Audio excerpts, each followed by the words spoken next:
إني ألقى الإناس في صومي وصلاتي ودعائي للرحمن وجميع الطاعات. What has got to be? I mean, if someone's got a belief system, right? Would you agree with me, like, because it seems like this is what you're saying anyways, that that person really ought to have reasons, rationale for believing in what they believe in? Yeah, I mean, yeah, you should definitely have a reason. You shouldn't just believe because, like, other people around you believe. Like, you don't follow the herd.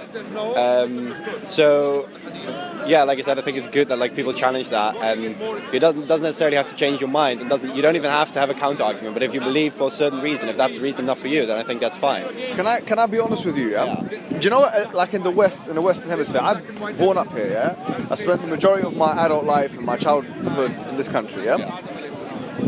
What I've found is that there's sort of like a new culture now. Yeah. So, you know, the 2001 UK census said that there were 74% Christians. And if you look at 2011, it went down to 54. So that's a 20% depreciation in 10 years. Yeah. That means literally millions of people left Christianity and became atheists, right? I genuinely do believe that those 54% that do claim to be atheists, Christian, might not be practicing Christian, or might just put that in the census because they feel like they associate with it to some extent, but they're not practicing it. Yeah. So I think it's moving in the direction where the predominant ontology that people have is really like an atheistic one. Yeah, or agnostic, possibly. Yeah, or agnostic, right. Which is where you're coming from. Yeah. So I want to ask you, so what is your rationale? Because we talked about rationale. So what is your rationale for being, what would you call, you could call yourself an agnostic? I'd say agnostic. Agnostic is when you don't believe in a certain thing, but when you know, you're not against anything either, so you're open to everything, right? Yeah. Yeah. It's, like, to me, it's so there's no definitive proof that there is a God. Yes. We all know that. Like, and you can believe in that, and you can believe that there is, you have reasons that there is, you have the books, it's all fine. Yeah. However, I think atheists also have no definitive proof that there's no God. And that's why I'm more agnostic than atheist, I think. Because personally, I just, like I said, I try to I feel the live and let live argument's pretty good. Just like, I'm fine with whatever you believe, as long as you practice it peacefully, as long as you can argue about it and don't shove it down my throat, essentially. Absolutely. So that's where I think, that's why I'm reason for agnostic, because I don't necessarily believe that there is a God, but I don't have any proof that there's not. So I just try to live my life as positively as possible, and I feel like that mostly forms I think this opinion that you have, I genuinely believe that this opinion that you have is probably, if not today, but in the very near future, will be the kind of majority opinion in the Western Hemisphere. Yeah. I think certainly what you talked about with the live and let live aspect of what you said is no doubt a big part of the Western narrative, because it's liberalism. It's really liberalism in a nutshell. Yeah. Right? Or because that is exactly the harm principle, which is espoused by John Stuart Mill on liberty, which is a very important principle that people take. And we'll get to that in a second, but I was going to really ask you another question before we get to that. The question I wanted to ask you is, you touched upon a very interesting point that atheists are adamant, or especially positive atheists, they're adamant that God doesn't exist. Yeah.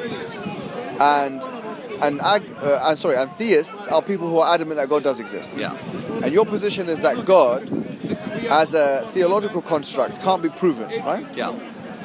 I'll say to you that, look, first of all, if you look at, I come from like sort of an Islamic background. I'm a Muslim, yeah? I could have guessed, yeah.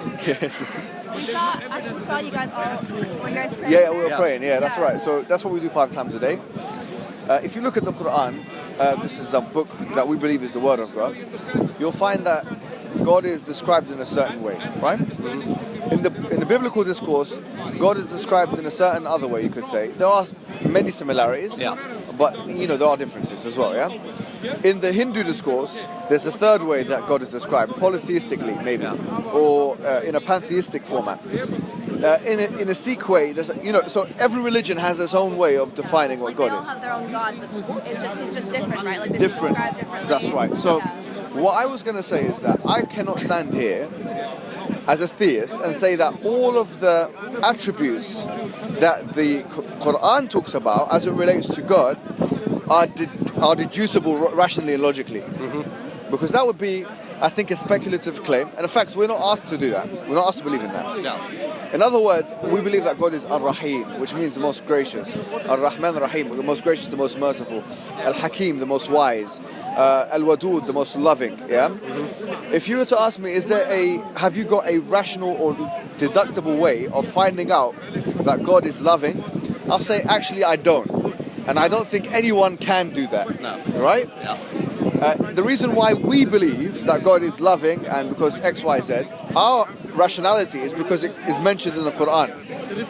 And the Quran, we believe, has its own internal mechanism, yeah, for deciphering for us, basically, who God is.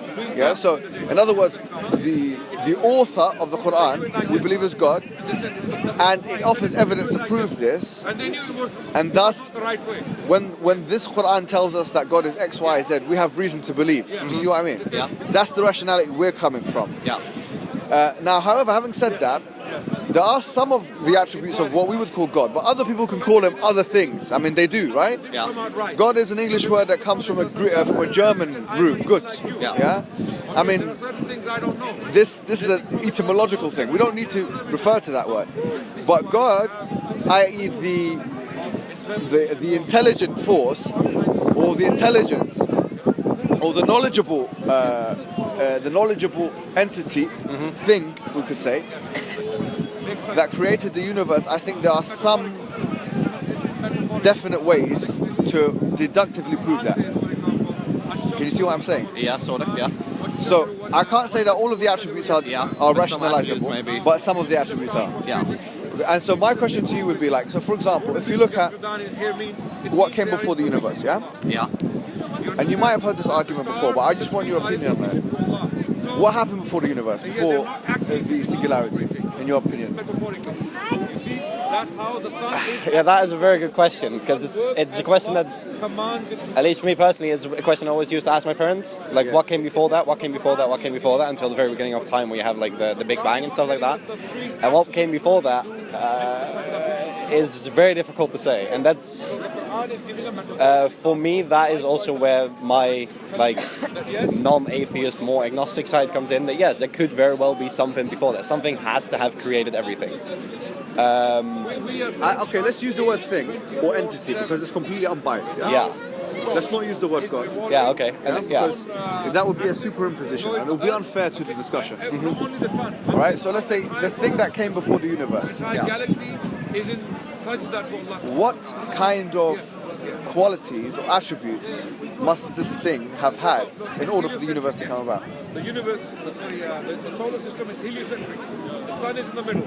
So Earth is that is a very, very good question. It's not only going around. It's not only going around. I think it's difficult to say. I think it's difficult to say that he must have been loving or anything like that. I'm not saying that he wasn't. No, it's. I would say maybe the all-powerful part of that you have in Christianity mostly, that he's, and Islam, I'm not sure if Islam has as well. Yeah. I think that aspect is probably the most important part to me at least. That is where everything would have come from. And that, would you say all knowledgeable as well? Would you add that? Because I would probably add that as well. If we speak about an entity, then I would probably say that those two are thing. And the all loving is, to me, I don't necessarily agree with that. But the all knowing and the I would say that all loving is not necessary. For there to be a universe, right? Yeah, exactly. So that's why I said in the beginning that of all the attributes that we talked about, we can't prove that deductively that God is all loving. That comes from the text. Yeah. So ex facto, if you believe in the text that said God is all loving and that has proof to suggest that, then that's when you can believe that. Yeah. Otherwise, there's no absolute evidence we can get from a rational perspective to say that God is all loving. No, exactly. Yeah. You see what I mean? Yeah. Having said this, so we've talked about knowledge and basically the ability or God's power, all powerful. You said part, yeah. Now let me ask you another question. Is it because if we said that before the universe, right, there was something, and that thing before the universe had qualities like it's all loving and all powerful and stuff, yeah. If we keep going backwards, if we say that there was something before that thing, there was something else before that thing.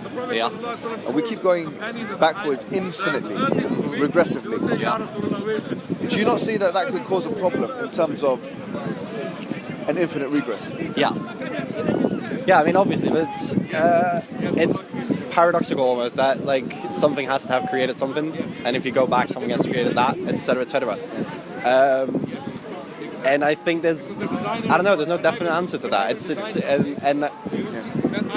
I mean, that's what all these people are doing. All these people have different views on that. I guess that's the basis of it. I think so.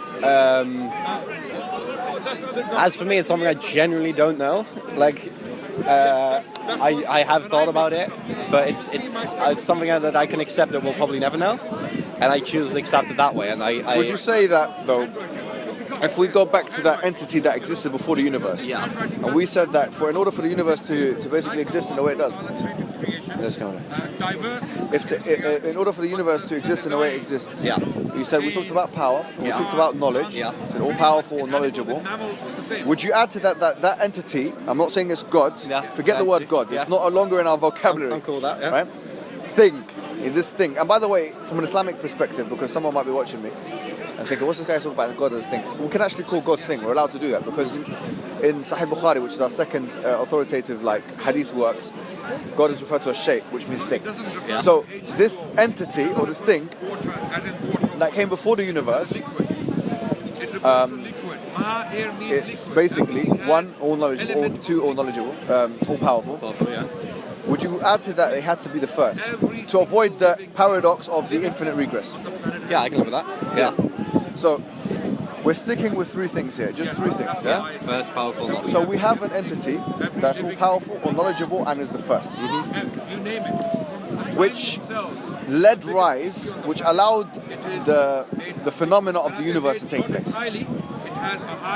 Yeah, I can live with that. Yeah. Right. This entity, this thing, which allowed the thing of the universe, the phenomena of the universe to take rise or to be caused, right? What do you think this entity wants from us? Sorry? Why do you think we are here on this planet? What is the purpose of life? Why are we here? Why has this entity done this? The question is why now? Why has this entity done this? I don't know, I was bored.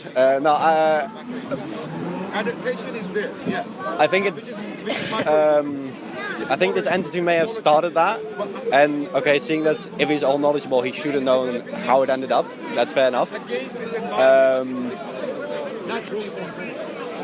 Well, I'm basically thinking like why not? I guess if you're all powerful or knowledgeable. So what's the purpose of life for us as human beings then?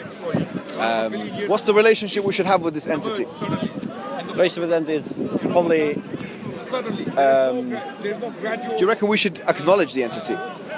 In some way, and I think you should respect where we came from, and try to explain it as well. Because if we say thing can be, anything can be all knowledgeable, but it could be essentially dust, something like that. Yeah, it doesn't so you have to explain it in whatever way you want, and I feel like that's.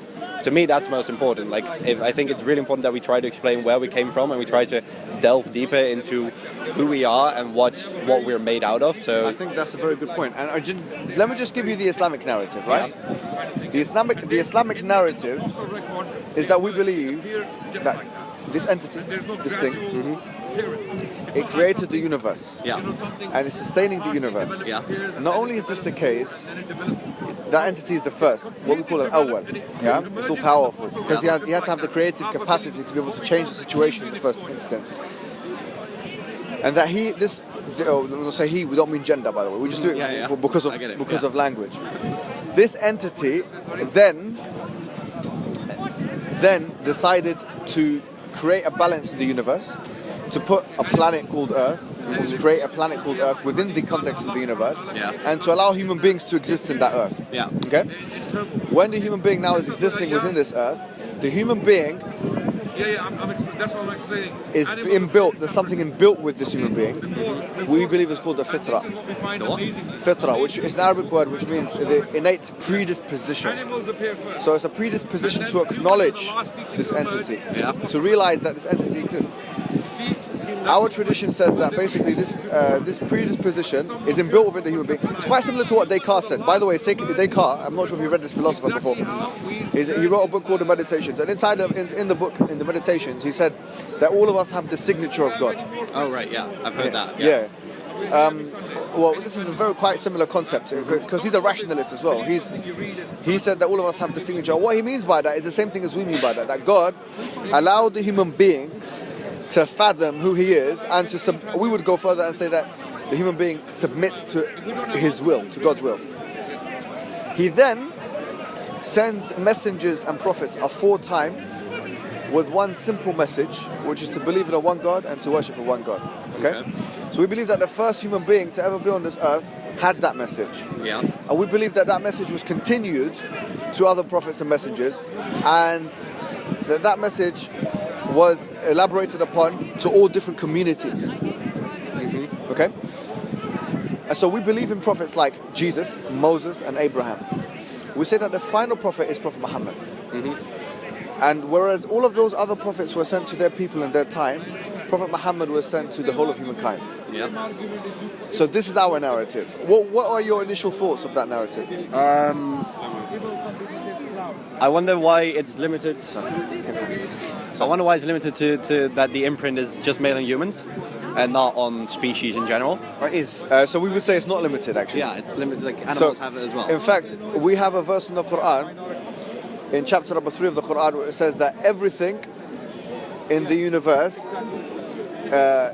is basically submitting to His will, طوعا أو كرها, either willingly or unwillingly. Yeah. So in other words, the laws of physics that we observe in the universe, which we can actually sometimes digitize and codify, these laws of physics are God's laws of physics. He created them. You know, He made the laws of physics. And this means that all of the things that are happening in the universe are in accordance with the will of God, and nothing can come outside of that will. You see what I mean? I see what you mean. Yeah. Right. So we say there's two things, right? And that the messengers, all of them, they came with two primary things. They came with a message and they came with a miracle.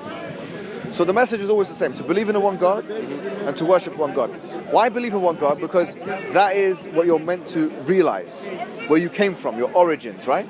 Why worship one God? Because that's what everything else in creation is doing. Yeah. Everything else in creation is in submission to God.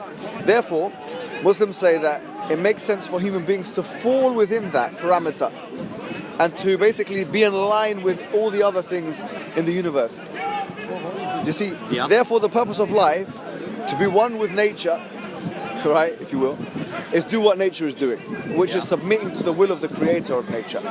Do you see the narrative here? Yeah, I see it. Yeah. So, do you reckon that this is coherent so far? Does it make sense, like where I'm coming from? I understand where you're coming from. Yes. I see the point.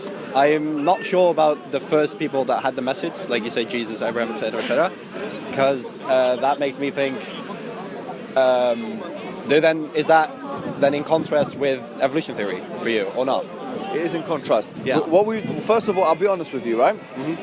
In terms of evolution as a theory, we believe that it's first of all a broad scale theory, and I've spoken about it before. Evolution encompasses what happens microbiologically and macrobiologically. Yeah. It's a theory which has been rehashed really from the Darwinian period to the post 1960s period, the post sort of 1960s period, where you could say genetics or information of microbiology became freely accessible and intermingled or amalgamated with the Darwinian theory. I mean, so if we talk about the whole of Darwinian theory, we don't say that all of it is right and all of it is wrong. We say that those parts which we reject are those parts which are an aberration to the Islamic discourse, which I could say one thing is definitely an aberration. We believe that the first human being was created directly from God. Yeah, so we believe that Adam is the first human being and that he was created directly by God. That's the same biblical thing. People that we believe in the Bible believe in the same thing. We don't believe, like Christians would believe, we're under no compulsion to believe that the universe is 6,000 years old or 6 days old, as Christian old age creationists believe. Yeah. Because in the Quran, the word yawm, which refers to period, could mean any period. So it could mean 6 billion years. Yeah. We know that the universe is 14 billion years. Yeah. So in terms of science as a discourse, one thing which is in contrast to science in the Quran, without a shadow of a doubt, is the belief in Adam. Yeah. So we will say that belief is contradictory to popular notions of evolution theory.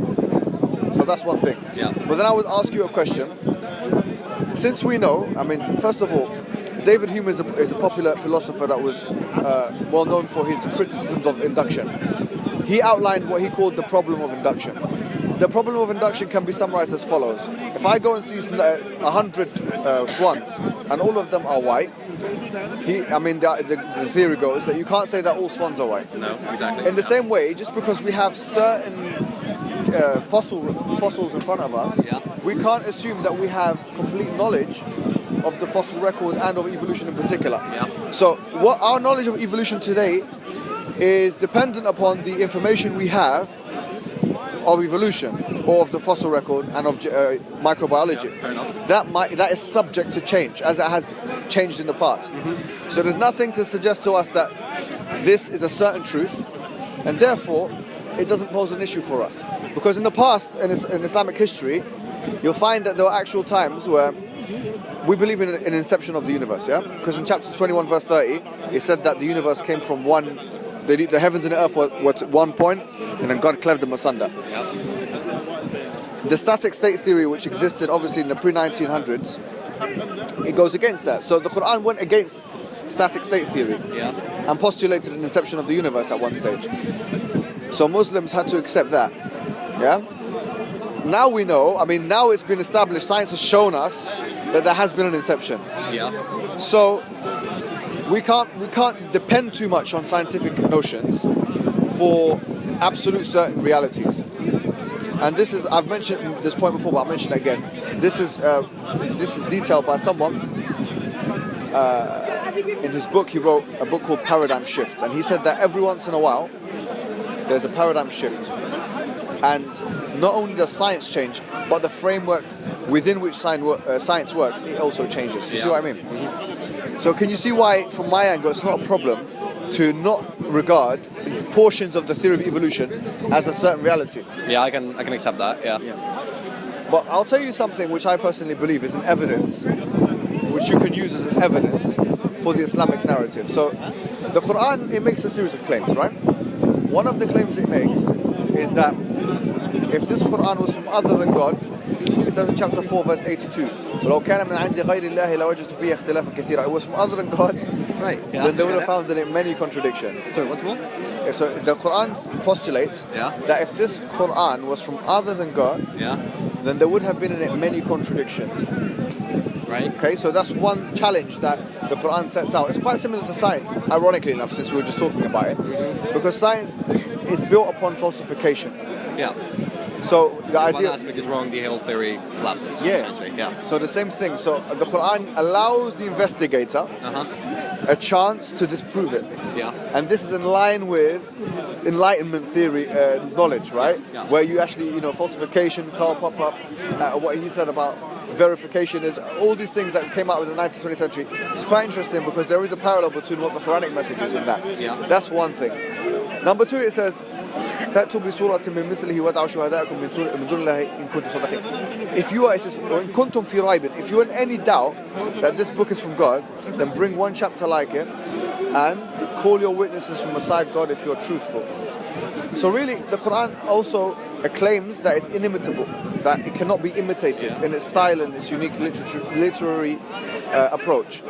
In addition to this, the Quran itself, it claims that with the word ayah is like the equivalent of a verse of the Quran. It claims to be an evidence, a proof. And there are many reasons why we believe that this is the case. One of the reasons is that we say that the Quran itself is a linguistic i'jaz, or which means something which is incapacitating. Linguistically, the Quran, from an Arabic language perspective, does what no other prose can do in Arabic. So it creates an incredible kind of atmosphere, whereby if the listener is listening, he'll be drawn to it and encapsulated by it. So that's another evidence that is put forward. But since we were talking about science, what is quite interesting is that it seems to be that those verses, there's 6,236 verses in the Quran, those verses which refer to naturalistic phenomena, if you actually collate them and analyze them, my postulation is that you will not find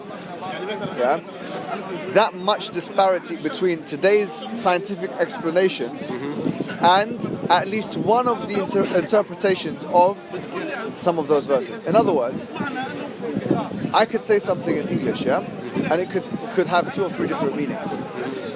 So you could interpret it in 2 or 3 different ways. I'm saying to you that, in my estimation, the Quran, the verses that reference science, there will be at least one interpretation that we can take as 21st century observers, and we will be able to correlate it with what we have discovered. So, and I personally believe this shows you that the Quran is a timeless book.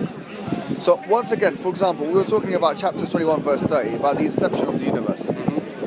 And if it's possible, it's not impossible for a human being to make a parallel between today's theory of singularity and inception and that verse in the Quran where it talks about it all coming from a single source.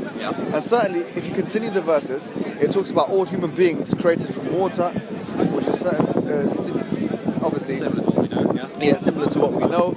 The revolutions of the earth, the sun and the moon, which is something we know today, right? I know. And many other things. The fact that for example, that there is a verse in chapter 51 of the Quran that talks about the universe expanding, or that the sama is expanding, which means the skies above are expanding. Right. So there are lots of things that we would say are in line with today's discoveries, that they're not disparate from them. I'm not saying that you won't be able to find in the classical exegesis, i.e. the explanations of the book, something which will negate science, because that would be an incredible claim. All of those people that came before time, none of them said anything scientific. That would be an incredible claim and easily disproven. But what I'm saying is that you'll be able to find at least one interpretation that is in line with a lot of what we know. If there are contradictions, there'll be few in number, and I've mentioned one of them to you today. I'm being completely honest. One of the contradictions is the theory of evolution as it relates to the first human being. And had I been lying to you about all the other things, I wouldn't have been able to tell you that quite bluntly, that we don't accept that part of science. If it is science, even though it is a theory, but some scientists know this evolution is evolution. So it's fine. Let it be what it is. We don't accept it. That part of it. So the point is, I'm saying is, do you not see where we're coming from? So we have a book which we believe is timeless, which is miraculous, and which is, despite it being falsifiable, it's not been falsified. From that angle, can you see where I'm coming from as a Muslim? Yeah, I understand. I have to say I didn't know this extensively about how that all works, so to speak. But I understand. Yeah, I do understand where you're coming from. I'm wondering, is that much different from what the Bible claims or what Christians claim? Because I don't know enough of both books. I haven't read either the Quran or the Bible, so I wouldn't know. I'm completely trusting what you're telling me. That's why it's difficult for me to make a judgment. But if that is all true, then yes, I completely understand where Muslims come from. Like, I understand why the Muslim religion is such a popular religion. Yes. Yeah. Oh, I'll tell you what, right? You talk to me about the Bible. I think making comparisons is pivotal as well, right? Because both of these religions are ancient religions. So Christianity is an ancient religion and Islam is an ancient religion. We're speaking about those two religions in hindsight now. What I was going to say to you is that if you look at the biblical discourse, if you look at those verses, let's just use this naturalistic thing as an example. Those verses that refer to naturalistic phenomena, unlike the Quran where there are multiple ways you can interpret it, and I postulate that at least there will be one way which you could say is in line with what we know today. that doesn't disregard that there could be a contradiction.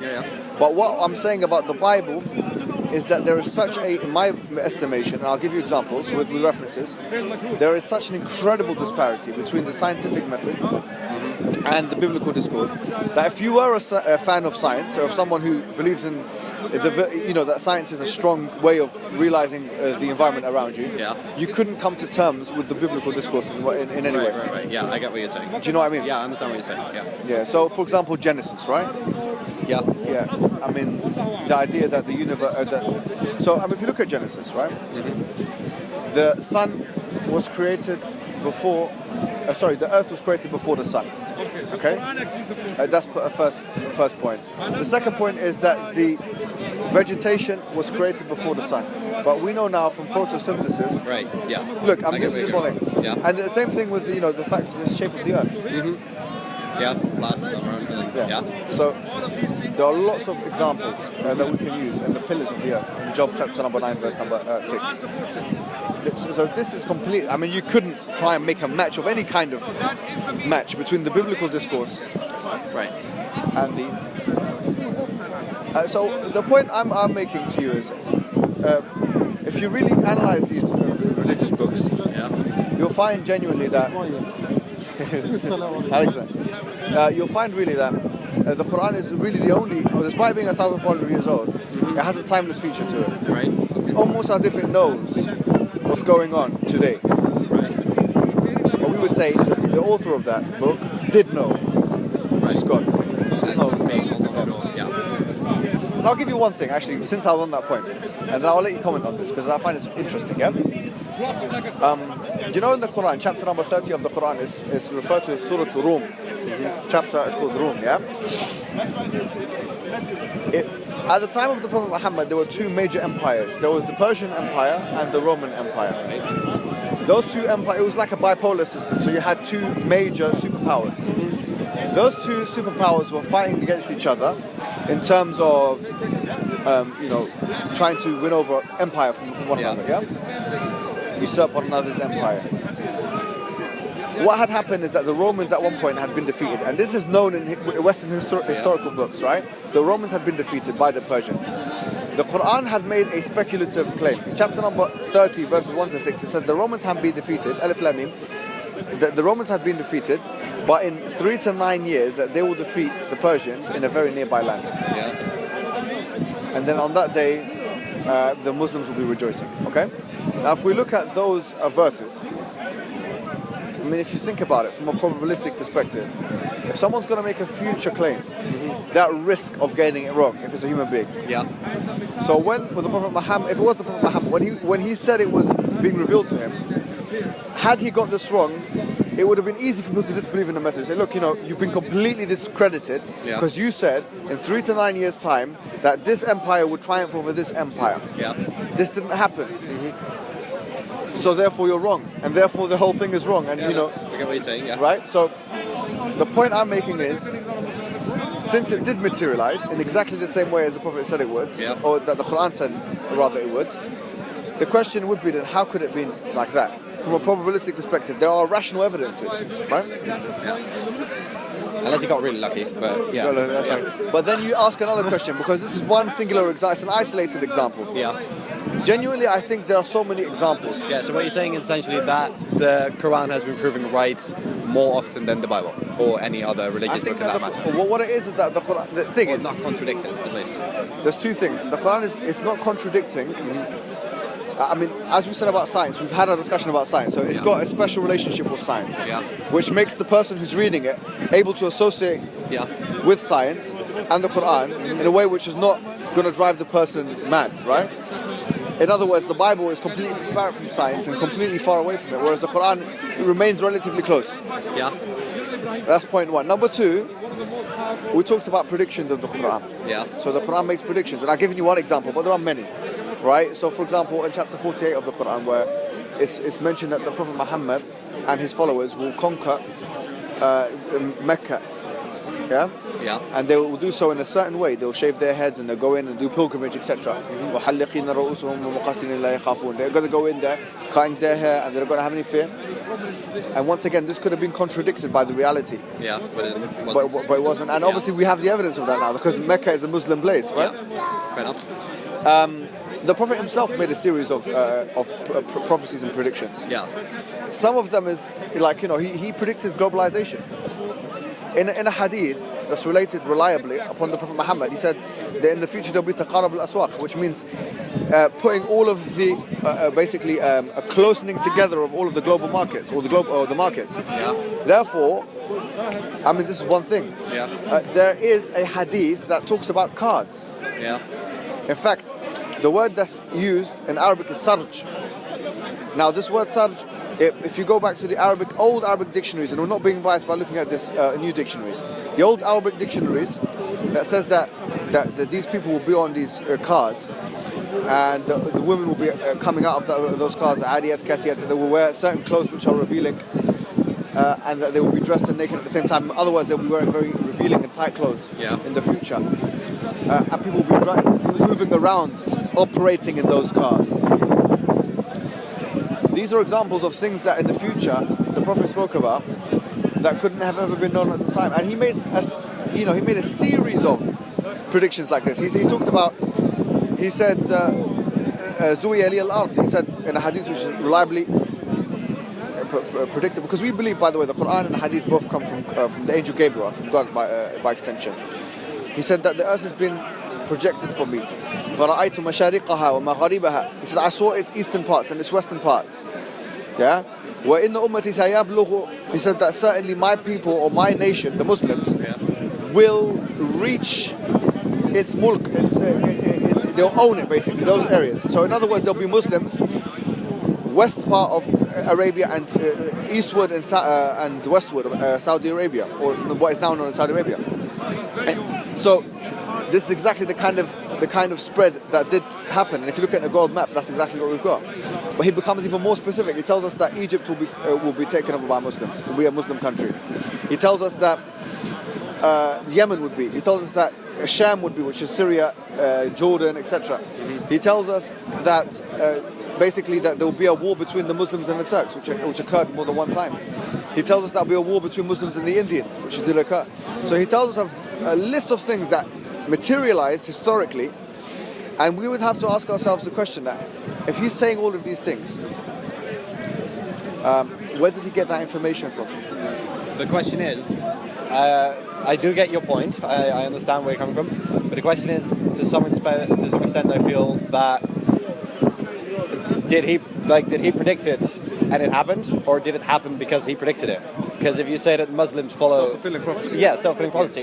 If he wrote down Muslims will go east and west, or I'm not sure if that's what you said, then Muslims reading that say, let's go east and west. If they say we're going to Egypt, Muslims are sooner to invade Egypt. And same goes with wars, etc., etc. The part about cars, stuff like that, that I'll accept for sure. Yeah. It's some would call it strange coincidence, prophecy, whatever. Yeah, but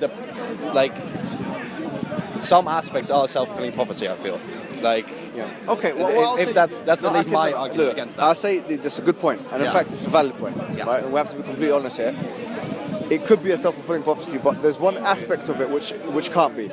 Because you cannot predict that your nation, if it is the Prophet Muhammad, will be able to, through power, be powerful enough to overtake those other places. Or, through other means, we'll be able to physically be a governing force in those countries. Yeah. And especially, let me tell you this, especially when it's the case that the Prophet Muhammad himself, in the early days, and most of these predictions were done in his, what he called the Meccan period, where there were literally tens of people that were Muslim. Yeah. Can you imagine a band of 30 people? The leader of that band is telling them, okay, you're gonna be in the Roman Empire, or you're gonna have, the Persian Empire. Well, I can, because there's. Okay, let's say then that the Islam got lucky, and that's why we now see it as a prophecy. However, there must be tens of hundreds of other religions which have 5 or 10 followers which say the exact same thing. I'm not saying it is the case, but I'm saying that could be the case. However, those religions then fell apart, and that's why we no longer know. Okay, let me tell you one thing which is interesting. If you look at a book called Sahih al-Bukhari, which is the second most authoritative book after the Quran for us, there's a very specific prophecy that is given to someone called Suraqa Yeah. Now this person Suraqa, he at the time, listen to when this is exactly the story. It's a very long hadith, so I'm going to give you the abridged version of it. Yeah. The summarized version. At one point, the Prophet Muhammad lived in Mecca. Yeah. He was trying to go from Mecca to Medina. Medina is a different place in Saudi Arabia. I'm not sure if you heard of it. Because he wanted to establish a safe haven there, yeah? When he was in Mecca and he was traveling to Medina, the Meccan chief, the chieftains there, said to him, said that, and put like a warning sign, a wanted sign, sorry, said that if you have this Muhammad ibn Abdullah, Prophet Muhammad, if you catch him, then you'd have a big, basically, money reward, yeah? So people tried to catch him so that they can get this money reward. This person, Suraqa, followed him with his, as mentioned in Sahih Bukhari, which is the most authoritative book, for us, the most authoritative history. Suraqa followed the Prophet Muhammad, with his horse. He came closer. He narrates that he came close to the Prophet Muhammad, and the horse's legs basically sunk into the sand. So, like, it does happen, right? Yeah. He kept doing that because the sand, so he found it quite weird. So he said something in tribal language, which was like, "I'll give you, I intend peace," right? Yeah. So the Prophet allowed him to come closer. The Prophet Muhammad sallallahu alaihi wasallam, he said to this person, Suraqa, he said, in the future. So Suraqa was quite surprised, right? Because he said, this can't be the case that, I kept trying to come closer to you, but the horse kept sinking into the ground. So he was so surprised that he said, I testify that you're the messenger of God. Because he claims to be the messenger of God, right? As he did this, the Prophet Muhammad responded to him. He said to him particularly, specifically, he said, you will handle the treasures of Croesus. You will handle the treasures of Kisra, which is basically the Persian king, the Persian leader, not monarch, but that was the honorary title for the leader of the Persian Empire at that time. Okay. At the time of Umar, which is exactly about, let's say, 16 years after, according to Ibn Kathir in his book Al-Badaya al-Nihaya. At the time of this Umar ibn Khattab, which is a successor to the Prophet, so the Prophet died. At the time of Umar ibn Khattab, there was an expansion to the Roman Empire. Yeah. When that expansion happened, there was a war between the Muslims and the Persians, and the Muslims won the war, and the governance changed governance to a Muslim government. Yeah. This Suraqa came closer, and Umar ibn Khattab, who was the governor at that time, or the leader of the Muslims, he said, come closer to this man Suraqa and handle the treasures that you were told that you were going to be handled. Yeah. So in other words, I mean, all religions have, you're right. Actually, I can testify from reading the Bible myself that all religions have in them predictions of the future, like, in the future there'll be more earthquakes or natural disasters. In Islam, we have that as well. Yeah. In the future, there'll be this, general trends. But when we talk about very specific prophecies, they aim to defy a probability theory, which would otherwise, from a probability theory perspective, it's very difficult to say that kind of level of precision could be found. Can you see what I mean? Yeah, I understand. Yeah. I understand the point. And I feel like, again, in some parts it could still be explained as self-fulfilling prophecy, but that is where the argument of, I feel like that's mostly where the argument of belief comes in, where some people accept that as being so specific that it couldn't have been made by anyone else other than a prophet from God. You see that 3 to 9 years, for example. Yeah. For that to be a very... I do accept that, And... yeah, like I said, some people will see that as it being a prophet of God, and other people see that as self-fulfilling prophecy. But I think that there's not going to be one answer to that. But I like I said, I very much do accept the point that is odd, and I have to say I didn't know that. Yeah. So I think it's fascinating. I'll tell you what. I want you to. Can you do me a favor? Because I feel like thrilled to have this conversation with you. Yeah. I'm going to give you my number. Obviously off camera so that people don't question it or something. I'm going to give you my number, and I'll send you some information, like just to read the Quran, something like that. Because look, knowledge is power, right? As Francis Bacon said. Is it allowed for non-Muslims to read the Quran? Oh, absolutely. Man. Yeah, I'm honestly not sure. I've heard different conflicting stories about that. So no, absolutely. In fact, we want that to be the case. We're trying to spread it because we believe it's true. Well, my dad has one, so I might then flick it through. I'll send you some links because we have the internet now. So we go to Quran.com, Quran.com. Yeah. I mean, literally, you'll see the Quran in front of you. Yeah. You don't need to read the whole thing. There's 6,236 verses. Yeah. I'll say that just read the message, the core message, the arguments that, because we believe that one of the evidences of Islam are the cogency of the arguments that is presented in each surah. All right, in each chapter, and really. I'll give you a chance just to look at it, and I'll give you my number so you can ask me any questions that you want. Does that sound all right? Yeah. Have you got any questions for me as well? Not necessarily. I think it's a fascinating subject, religion in general, and I feel like many people, at least many Western people, don't know much about Islam, Quran, stuff like that. That's right. So that's why it's interesting to like learn. I think I've learned more in the past 10 minutes than in the past 10 years about it. It's fantastic. Listen, it's been a pleasure talking to you. Yeah. I love it. And if you need anything, I'm going to give you my number right now. Yeah? Make sure you subscribe to the channel.